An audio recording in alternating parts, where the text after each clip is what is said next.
Miss হবে না আপনার পছন্দের টিভি শো। দেখুন জি5 অ্যাপে একদম ফ্রি।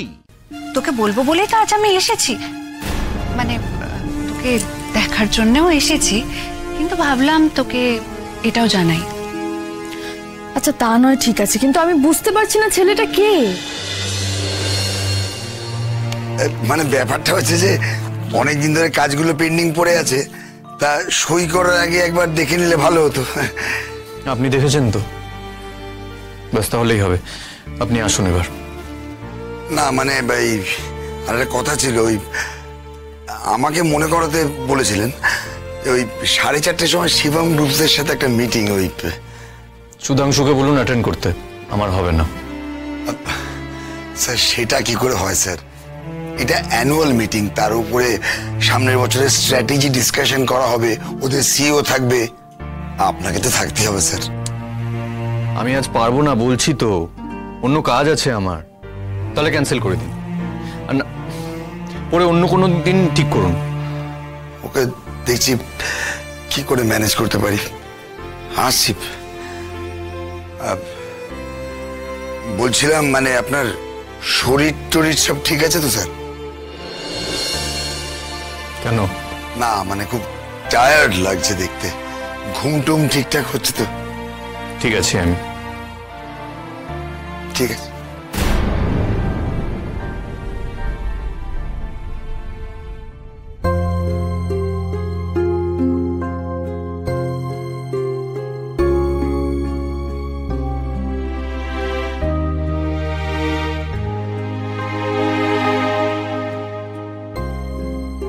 রাই, কি করছো তুমি এখন? রাই, কেমন আছো তুমি?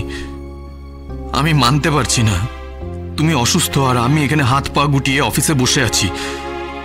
তোমার যত্নের প্রয়োজন, তোমার কাছে সারাক্ষণ কারোর থাকার দরকার, আর সেই সময় আমি তোমার থেকে এতটা দূরে।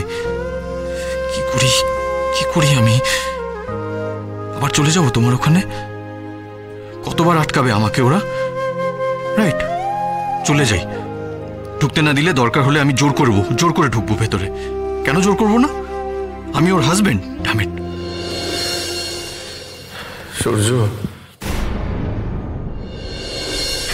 সূর্য, আমি রাইকে ফিরে পেতে চাই। ওকে ছাড়া আমি থাকতে পারছি না সূর্য। ওকে ছাড়া যে আমার সবকিছু অর্থহীন হয়ে গেছে। আমি কি করছি, কেন করছি, কেন বেঁচে আছি আমি জানি না। আমি সত্যি জানি না রে। ও পারবে, ও না, ও ম্যাজিক করতে পারে, জানিস তো? ও ম্যাজিক জানে, শি ক্যান ক্রিয়েট ম্যাজিক। ওই পারবে আমার জীবনটা ঠিক করে দিতে, সবকিছু আবার আগের মতন করে দিতে। আমার জীবনটা, আমার সংসার সবকিছু নর্মাল করে দিতে পারবে রাই। কিন্তু ও কি ফিরে আসবে? ও ফিরে আসবে আমার কাছে? ও কেন ফিরে আসবে? সূর্য তুই বল না, ও কি করলে ও ফিরে আসবে? কিভাবে ফিরে আসবে আমার জীবনে, বল না। শোন, আমি তোকে এতক্ষণ যা বলেছি না সূর্য, তুই ভুলে যা। তুই আমাকে নিরপেক্ষভাবে পরামর্শ দে। আমি না নিজের সাথে কথা বলতে বলতে ক্লান্ত হয়ে গেছি, জানিস তো? ক্লান্ত হয়ে গেছি আমি। কেউ নেই আমার লাইফে, কেউ নেই আমার কথা শোনার মতো। একটা মানুষ নেই যার সাথে আমি দুটো কথা বলবো। একটা মানুষ নেই যাকে আমি কিছু জিজ্ঞাসা করবো, যার কাছ থেকে আমি পরামর্শ নেব। কেউ নেই।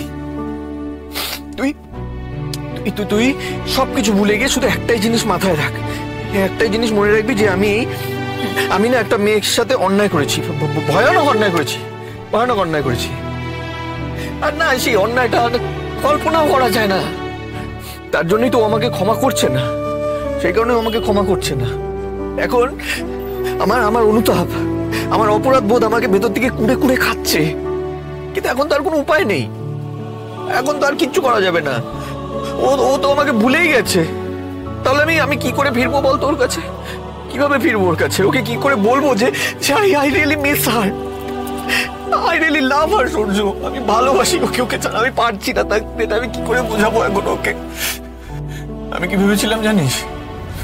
আমি ভেবেছিলাম যে ওকে বাড়িতে নিয়ে আসবো, মানে হসপিটাল থেকে সোজা বাড়িতে নিয়ে আসবো। ওর টেক কেয়ার করবো, আমি ওর যত্ন করবো, ওকে সুস্থ করে তুলবো, নিজে পাপ মুক্ত হব আমি। ভেবেছিলাম যে আমরা যদি একসাথে থাকি, ইনফ্যাক্ট ভাবিনি, এটাই সত্যি, আমরা যদি একসাথে থাকি না সূর্য, তাহলে কিন্তু সবকিছু ঠিক হয়ে যাবে, সব আবার আগের মতন হয়ে যাবে। ওর মনের সব ক্ষোভ কাটিয়ে দেবো আমি আমার ভালোবাসা দিয়ে, এটা ভেবেছিলাম আমি। কিন্তু আমি না ভুল ভেবেছিলাম, জানিস তো, ভুল পথে আমি এগিয়েছিলাম, ভুলভাবে এগিয়েছি আমি ওর হাতে পায়ে ধরে ওকে অনুরোধ করব ভেবে গেছিলাম, অথচ আমি দাবি করে ফেললাম, নিজের অধিকার বোধ ফলাতে চাইলাম, আমি দাবি করে ফেললাম ওকে আসতেই হবে। আমি ধরে নিলাম, এটা জাস্ট আমি ধরে নিলাম যে ওর আর অন্য কোথাও যাওয়ার কোনো জায়গা নেই। আমি না আসলে ওকে কিচ্ছু জিজ্ঞেসই করিনি।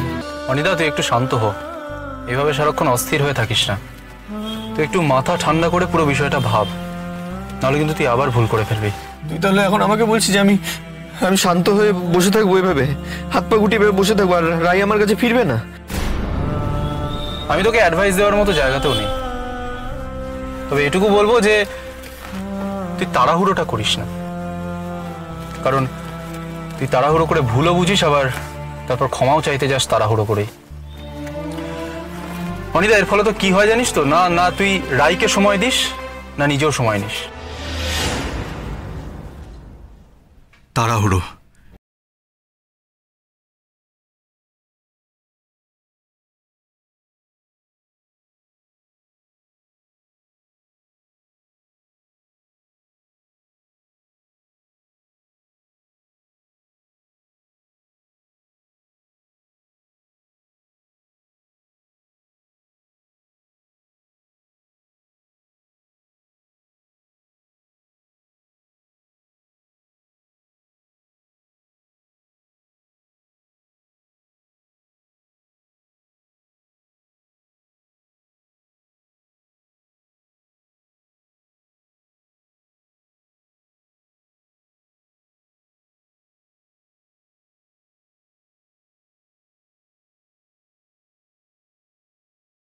না, নাম্বার দেখে হয়তো ধরবে না।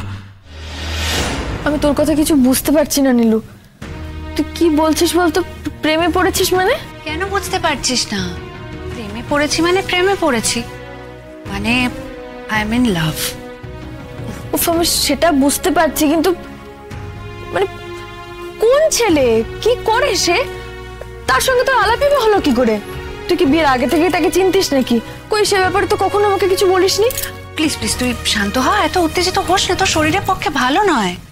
তোকে বলবো বলেই তো আজ আমি এসেছি, মানে তোকে দেখার জন্যও এসেছি, কিন্তু ভাবলাম তোকে এটাও জানাই। আচ্ছা তা নয়, ঠিক আছে, কিন্তু আমি বুঝতে পারছি না ছেলেটা কে। চিনিস তুই? আমি তাকে চিনি। কে বলতো? আন্দাজ কর। জি5 ডাউনলোড করুন আর সব এপিসোড দেখুন একদম ফ্রি।